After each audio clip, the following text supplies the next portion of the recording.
In this week's Parshat Devarim, we hear about the Mussar Shmuz, the lengthy Mussar Shmuz that Moshe Rabbeinu gives to Bnei Yisrael as they're about to enter into Eretz Yisrael. In Perek Aleph of the Sefer, the Torah tells us that Moshe says you're going to have to build judicial system, and you're going to have judges, and you're going to have this judicial process. Va'atzaveh eshoftechem ba'esa hilemor shamo ben achechem ushvattem tzedek. The judge is going to hear cases adjudicated between their man and fellow man. Ben ish uben achiv uben gero, and then the pasuk tells us an exhortation to these dayanim. Pasuk Yud Zayin lo sakiru panim b'mishpat.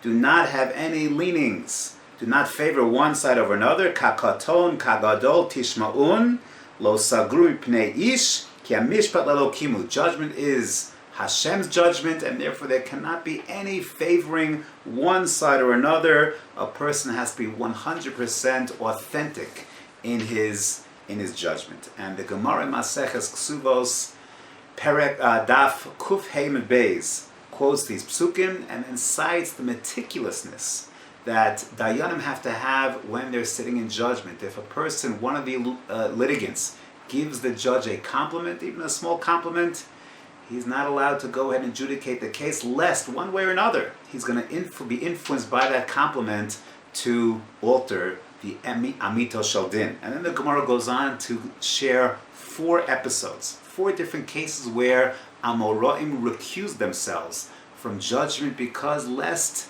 they be at all influenced by any favor that was done for them. Case number 1 is Shmuel, who is crossing a bridge, and someone helps him across the bridge.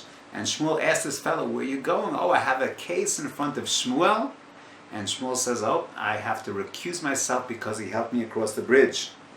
Hamemar, a feather fell on his head. Someone removed the feather from his head, and he had a din Torah in front of Hamemar. Hamemar says, "I have to recuse myself because he removed a feather from my head." Mar Ukva, the Gemara says he had a little bit of spittle in front of him. Someone went ahead and removed the spittle.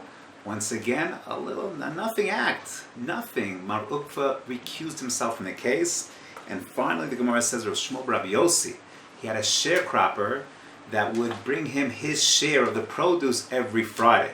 And on a certain day, the sharecropper couldn't make it on Friday, so he brought it on Thursday. The very same produce, but one day earlier. And once again, because of the favor that was done, the same exact stuff that was supposed to get to him on Friday got to him on Thursday. This sharecropper had to recuse himself from the case. Very, very small, minuscule favors. And Rav Pam wants to know, Rav Fran brings this down, why exactly, what's the big deal? Okay, we understand that the person can't take a bribe, but removing a feather, what's the big deal? So Rav Pam says beautifully, it's a very tremendous Musar Haskel. We think like, what's the big deal? But the way these Amoraim had the sense of Hakaras HaTov, an appreciation for a favor done, even a small favor, a little favor, when you have a true sense of Hakaras HaTov, a true sense of appreciation, wow.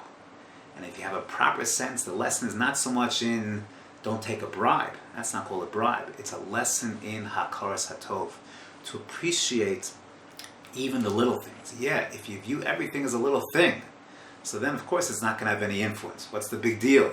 He pulled a feather off my sleeve. He removed a little spittle. What's the big deal? He helped me cross the bridge. What's the big deal? No, but if you understand it is a big deal. Hakaras HaTov is a very big deal. Then indeed you might think twice about adjudicating that case. So often in our lives we take for granted little things that are done for us. A wife makes dinner for her husband, and he comes to expect it. A sense of Hakaras HaTov, what she did. She moved, she in her busy day, she made time to prepare supper for her husband. A husband spends time going out in the workplace, making parnasa. The wife makes parnasa, whatever the case may be. Spouses, the things that we take for granted, of course she does it. She does it every day. Yes, a sense of Hakaras HaTov. Employees, having a sense of Hakaras HaTov to their employers. Employers to their employees. The interactions every single day. I remember that once I was walking in the streets of Mevaseret, coming to Yeshiva, and I just gave someone a good morning.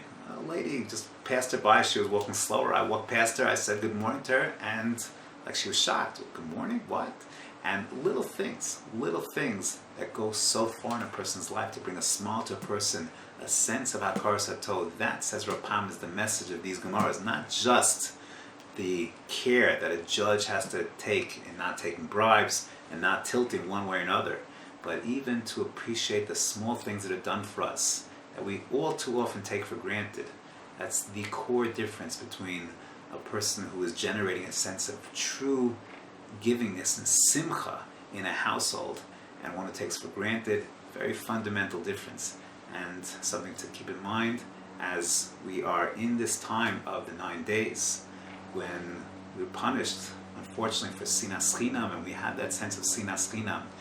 The cure for sinas chinam is avas chinam, and avas chinam means to appreciate even the small things. When you appreciate the small things, you have no idea how far that can go, and we should be zocheh to appreciate the small things that are done for us all the time by our family members, by our spouses, by our people that we associate, friends, colleagues at work, and that's the cure for the Churban, that's the cure for sinas chinam, that sense of appreciation, Hakaras HaTov, and avas chinam.